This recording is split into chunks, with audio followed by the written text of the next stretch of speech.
Hello students, आज के अपने इस वीडियो लेक्चर में हम फीमेल रिप्रोडक्टिव सिस्टम के last part that is breast के बारे में स्टडी करेंगे।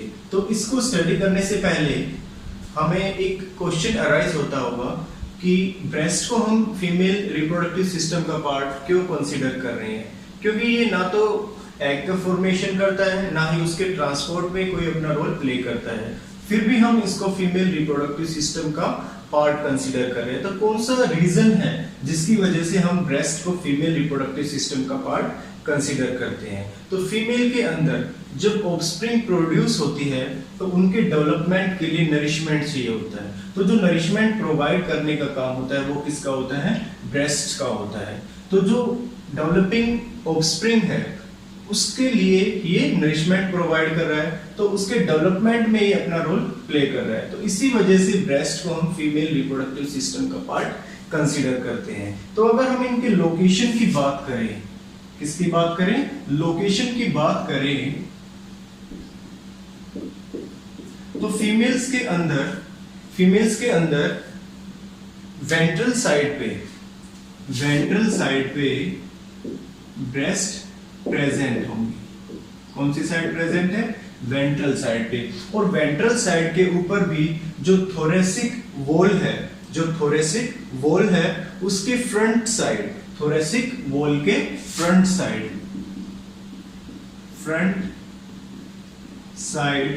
Of thorax over pectoralis major muscle. तो फीमेल के केस में ये वेंट्रल साइड पे फ्रंट थोरेसिक वॉल के ऊपर पेक्टोरलिस मेजर मसल प्रेजेंट होती है, और उन पेक्टोरलिस मेजर मसल के ऊपर हमारे फीमेल्स में ब्रेस्ट प्रेजेंट होते हैं। क्लियर? तो डायग्राम में देखोगे आप तो ये जो साइड है this is the dorsal side, मतलब ये पीछे की साइड है, और पीछे की साइड क्या प्रेजेंट है? रिब्स प्रेजेंट होते हैं।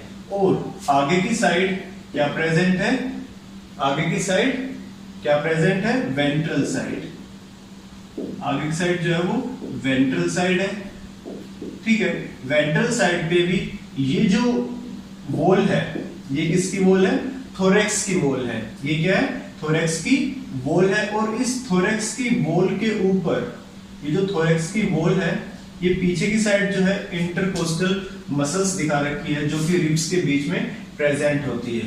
तो यहाँ पर ये जो थोरैक्स की वॉल है इसके ऊपर पेक्टोरलिस मेजर मसल प्रेजेंट होती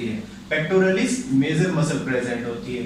तो बेसिकली जो पेक्टोरलिस मेजर मसल होती है ये आगे की साइड यहाँ पर जो ब्रेस्ट बोन होती है जिसको क्या बोलते हैं हम? स्टर्नम बोलते हैं। आगे की साइड यहाँ पर स्टर्नम से कनेक्टेड होगी, फिर यहाँ से स्टर्नम से कनेक्ट होके ये शोल्डर पे जाके कनेक्ट होगी, पेक्टोरलिस मेजर मसल। तो स्टर्नम से लेकर ये शोल्डर तक कनेक्टेड होती है, और मेनली ये मसल शोल्डर के मूवमेंट के लिए रिस्पॉन्सिबल होती है। तो यहाँ पर जो फीमेल में ब्रेस्ट है वो फ्रंटल थोरैक्स के ऊपर जो पेक्टोरलिस मेजर मसल प्रेजेंट होती है उनके ऊपर प्रेजेंट होती है। क्लियर? नाउ ऐसा नहीं है कि मेल में ब्रेस्ट एब्सेंट होती है या मेमरी ग्लैंड एब्सेंट होती है। मेल के अंदर भी मेमरी ग्लैंड प्रेजेंट होती है, लेकिन वो बिल्कुल रूडिमेंट्री फॉर्म में प्रेजेंट होती है।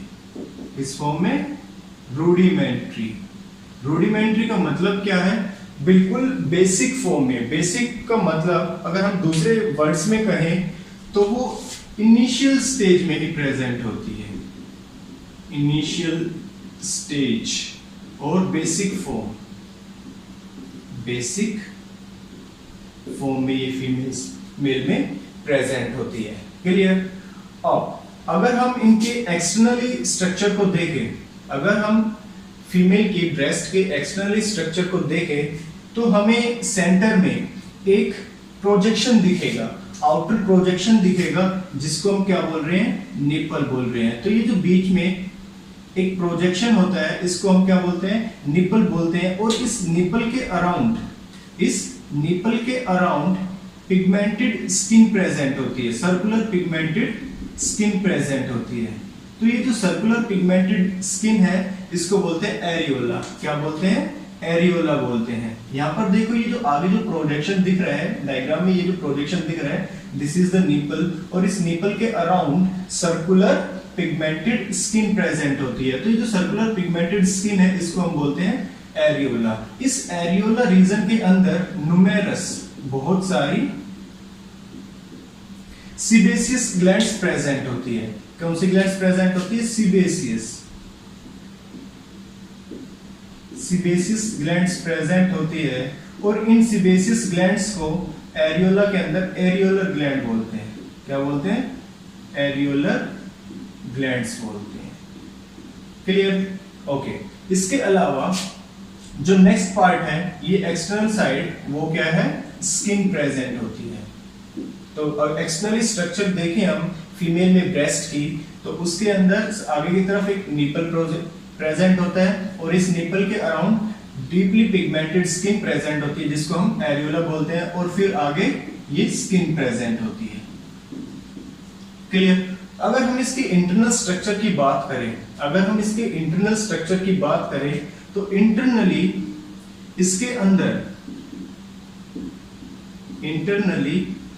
इसमें 3 पार्ट्स प्रेजेंट होते हैं। एक तो ग्लैंडुलर टिश्यू, कौन सा? ग्लैंडुलर टिश्यू प्रेजेंट होता है। दूसरा कौन सा पार्ट है? ग्लैंडुलर टिश्यू प्रेजेंट है, फैट और एडिपोज टिश्यू।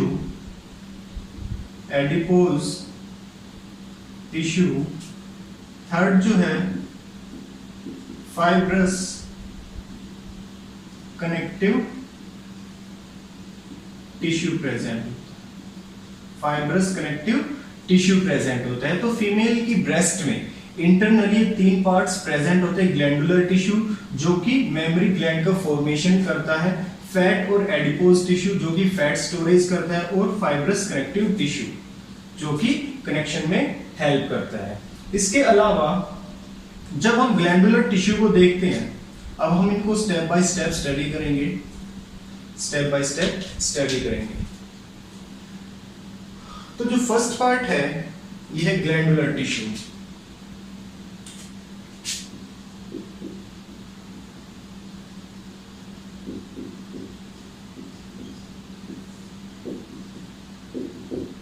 ग्लैंडुलर टिश्यू, तो डायग्राम में देखो ये जो पोर्शन है दिस इज ग्लैंडुलर टिश्यू, और this glandular tissue is consists of 15 to 20। इस ग्लैंडुलर टिश्यू के अंदर 15 से 20 मेमोरी लोब्स प्रेजेंट होते हैं। क्या प्रेजेंट होते हैं? Memory lobes.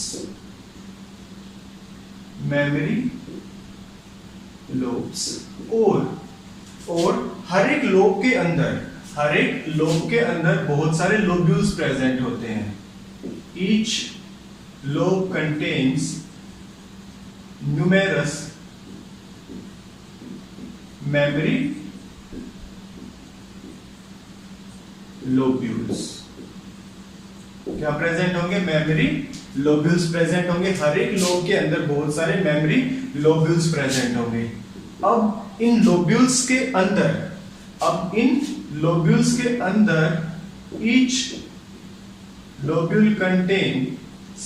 each lobule contains a bunch of grapes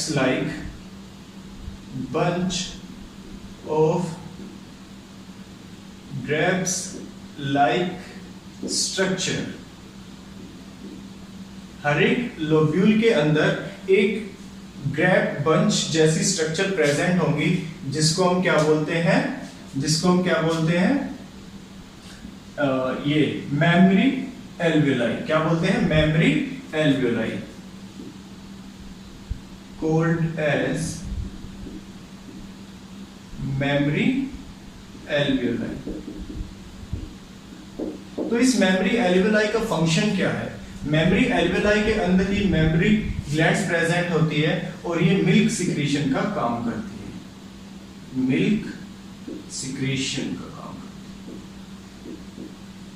milk secretion का काम करती है। अब इस एल्वेलाई के अंदर, मेमोरी एल्वेलाई के अंदर क्या हुआ, मिल्क का फॉर्मेशन हो गया। अब मिल्क बनने के बाद, अब मिल्क यहां पर बनने के बाद आगे की तरफ एक डक्ट के अंदर जाएगा। तो यहां पर ये जो डक्ट्स दिख रही है, छोटी छोटी जो डक्ट्स दिख रही है, इनको बोलते हैं हम मेमोरी डक्ट्स, मेमोरी डक्ट्स। और आगे जाके ये डक्ट्स मिलके, आपस में ये डक्ट्स मिलके इस जो ये एरियोलर रीजन है या निपल का जो रीजन है, यहां पर जाके ये थोड़ी ब्रॉड हो जाती है। ये मेमोरी डक्ट्स आपस में मिलके आगे ब्रॉड हो जाती है। और ये जो ब्रॉड रीजन है, इसको हम बोलते हैं मेमोरी एम्पुला। क्या बोलते हैं, मेमोरी एम्पुला। और ये जो मेमोरी एम्पुला यहां पर बना है, ये मिल्क स्टोरेज कर सकता है। तो मे स्टोर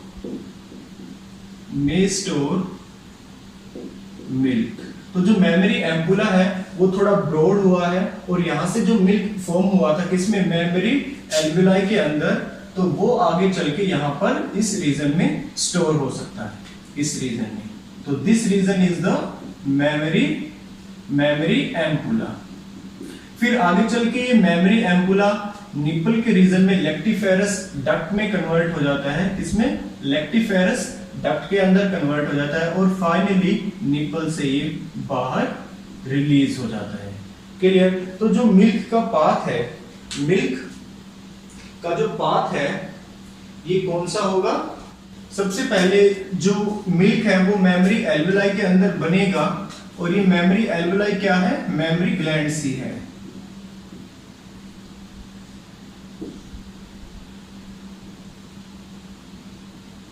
ठीक है। तो जो ये टेस्टिकुलर लोब थे, सॉरी जो मेमोरी लोब्स थे, मेमोरी लोब के अंदर मेमोरी लोब्यूल्स प्रेजेंट है और हर एक लोब्यूल के अंदर ग्रैप लाइक बंच प्रेजेंट होता है। इन बंच को हम क्या बोलते हैं, मेमोरी एल्वेलाई और मेमोरी ग्लैंड्स, जो कि मिल्क का सिक्रीशन करती है। ठीक है। अब मिल्क मेमोरी एल्वेलाई के अंदर मिल्क का सिक्रीशन हुआ, फिर यहां से जो मिल्क है वो किस में रिलीज हो गया, मेमोरी डक्ट के अंदर। फिर आगे चल के जो मेमोरी डक्ट है वो आपस में मिलके एक ब्रॉड ट्यूब बना देती है। इस ब्रॉड ट्यूब को क्या बोलते हैं, मेमोरी एम्पुला, जो कि मिल्क स्टोर कर सकता है। फिर आगे चल के ये जो मेमोरी एम्पुला है वो किस में कन्वर्ट हो जाता है, लेक्टिफेरस डक्ट में। और फाइनली लेक्टिफेरस डक्ट से निपल रीजन में जो मिल्क है वो बॉडी से बाहर रिलीज हो जाता है। क्या हो जाता है, बॉडी से बाहर रिलीज हो जाता है। और इस डायग्राम को अगर हम देखें, इस डायग्राम को देखें, तो जो एक लेक्टिफेरस डक्ट है, जो एक लेक्टिफेरस डक्ट है, ये जो एक लेक्टिफेरस डक्ट है, ये एक मेमोरी लोब से ही मिल्क का कलेक्शन करती है। तो जो एक लेक्टिफेरस डक्ट है, it is associated with one memory lobe. Okay, one memory lobe. Now the next part of the female breast internal structure is fat or adipose tissue, fat or adipose tissue। तो female के अंदर ये adipose tissue present होते हैं। कहां पर present होंगे, in memory lobes के अराउंड। तो जो जनरली जो साइज होता है फीमेल के ब्रेस्ट का, इन एडिपोज टिश्यू के अमाउंट पे ही डिपेंड करता है। ठीक है। The last portion is fibrous connective tissue। जो fibrous connective tissue है, इस रीजन में ये प्रेजेंट है। यहाँ पर ये देखो, ये जो रेड डॉटेड लाइंस है, these are the fibrous connective tissue, जो कि मेमोरी लोब्स के बीच में प्रेजेंट होता है और इन मेमोरी लोब्स को आपस में कनेक्ट करने का काम करता है। Clear? Okay. So next point is the function of the memory gland. So memory gland का फंक्शन क्या है? बेसिकली मेमोरी ग्लैंड के दो फंक्शंस होते हैं। मेमोरी ग्लैंड के दो फंक्शंस होते हैं।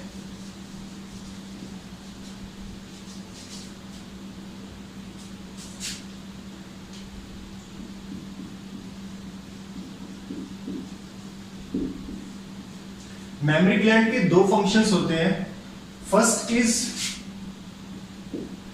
इज secretion of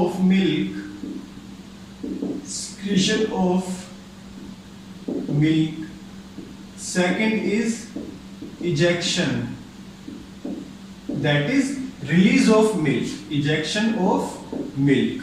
तो ये जो ब्रेस्ट के दो फंक्शन है, इन दोनों को कंबाइन क्या बोलते हैं? लैक्टेशन बोलते हैं। क्या बोलते हैं? लैक्टेशन बोलते हैं।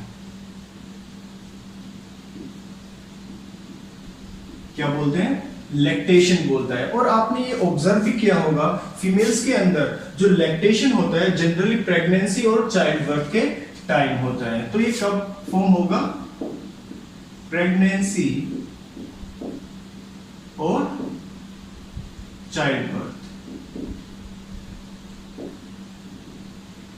फीमेल्स में लैक्टेशन का जो प्रोसेस है वो कब हो रहा है? प्रेगनेंसी और चाइल्ड बर्थ के टाइम पर ही हो रहा है। तो ये जो दो प्रोसेस है, ये जो दो प्रोसेसेस है, ये जनरली नर्वस सिस्टम से कंट्रोल होती है। जनरली नर्वस सिस्टम से कंट्रोल होती है। जो मिल्क सिक्रीशन है, मिल्क सिक्रीशन है, that is production of milk, इसका कंट्रोल कौन करता है? इन मिल्क सिक्रीशन के लिए प्रोलैक्टिन हार्मोन रिस्पॉन्सिबल होता है। और इस हार्मोन को रिलीज कौन करता है? Anterior lobe of pituitary gland. तो पिट्यूटरी ग्लैंड के अंदर दो लोब है, एंटीरियर लोब और पोस्टीरियर लोब। तो ये जो एंटीरियर लोब है वो मिल्क सिक्रीशन और मिल्क प्रोडक्शन के लिए कौन सा हार्मोन रिलीज करता है? प्रोलैक्टिन हार्मोन रिलीज करता है। और ये prolactin hormone in memory alveoli के ऊपर जाके एक्ट करता है, और फिर ये मेमोरी एल्वेलाई, जिनको हम मेमोरी ग्लैंड्स भी बोलते हैं, वो मिलकर फॉर प्रोडक्शन या सिक्रीशन करती है। जो दूसरा फंक्शन है ब्रेस्ट का, this is the first function. The second function is ejection. तो इसके लिए सिग्नल्स कहां से आ रहे हैं? इजेक्शन के लिए जो हार्मोन रिलीज रिस्पॉन्सिबल होता है, it is oxytocin. This hormone is released by the posterior lobe of pituitary. This hormone is released by posterior lobe of pituitary. Okay, तो फीमेल के अंदर ब्रेस्ट के मेनली दो फंक्शन होते हैं। एक तो secretion, that is production of milk, and second is ejection of milk, मतलब release of milk outside the body. तो ये जो दो फंक्शन है, दोनों को कौन कंट्रोल करता है? नर्वस सिस्टम कंट्रोल करता है। और जो first function that is secretion of milk है, इसको कौन कंट्रोल करता है? Anterior lobe of pituitary. ठीक है, एंटीरियर लोब ऑफ पिट्यूटरी क्या करेगा? प्रोलैक्टिन हार्मोन रिलीज करेगा, जो जाके मेमोरी एल्वेलाई या मेमोरी ग्लैंड के ऊपर एक्ट करता है। फिर ये मेमोरी ग्लैंड्स क्या करेगी? मिल्क का सिक्रीशन करेगी। फिर मिल्क सिक्रीशन होने के बाद इसको बॉडी से बाहर निकालना पड़ता है, इजेक्शन करना पड़ता है। तो इजेक्शन के लिए सिग्नल कहां से आ रहे हैं? This posterior lobe of pituitary, जो कि ऑक्सीटोसिन हार्मोन रिलीज करता है। तो ये ऑक्सीटोसिन हार्मोन इन ब्रेस्ट के ऊपर जाके एक्ट करता है, और जो मिल्क सिक्रीशन हुआ था उसका इजेक्शन करा देता है। क्लियर? तो जो मिल्क, फीमेल के अंदर मिल्क का प्रोडक्शन है, मेनली इन दो हार्मोन से कंट्रोल होता है। ठीक है, जो लैक्टेशन का प्रोसेस है वो मेनली इन दो हार्मोन से कंट्रोल होता है। इसके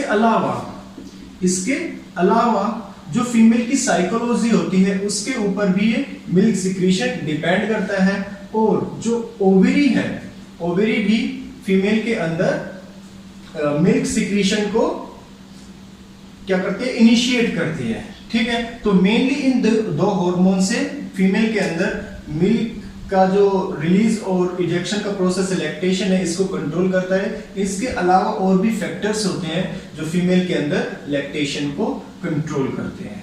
क्लियर? नाउ अब फीमेल के अंदर मिल्क का प्रोडक्शन भी हो गया, उसका इजेक्शन भी हो गया। So the final part is the composition of milk. Milk के अंदर कौन कौन से कंपोनेंट्स प्रेजेंट होते हैं?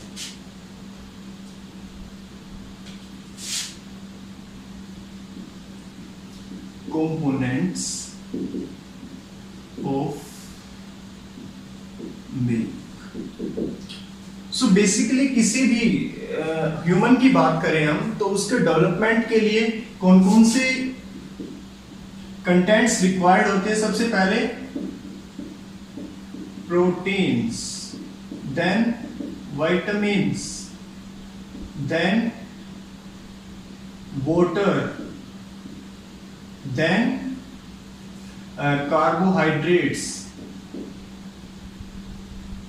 carbohydrates, minerals.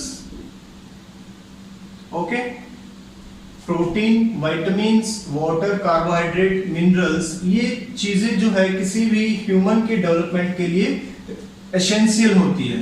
तो जो मिल्क है उनके अंदर इन सभी का एक अमाउंट प्रेजेंट होता है। तो अगर हम प्रोटीन की बात करें तो कौन सा प्रोटीन प्रेजेंट है? कैसीन प्रोटीन मिल्क के अंदर प्रेजेंट होता है। कौन सा प्रोटीन? कैसीन प्रोटीन मिल्क के अंदर प्रेजेंट होता है। इसके अलावा जो विटामिन्स हैं ये लो अमाउंट में प्रेजेंट होते हैं। लो अमाउंट में विटामिन्स प्रेजेंट होते हैं, अबंडेंटली वाटर प्रेजेंट होता है, कार्बोहाइड्रेट और सुगर्स। कौन सा यहाँ पर सुगर प्रेजेंट होगा? कौन सा सुगर प्रेजेंट होगा? लैक्टोज। कौन सा सुगर प्रेजेंट है यहाँ पर? लैक्टोज सुगर यहाँ पर प्रेजेंट होगा। मिनरल्स की बात करें तो सोडियम प्रेजेंट है, पोटाशियम प्रेजेंट है, फास्फोरस प्रेजेंट है और बहुत सारे मिनरल्स मिल्क के अंदर प्रेजेंट होते हैं। क्लियर?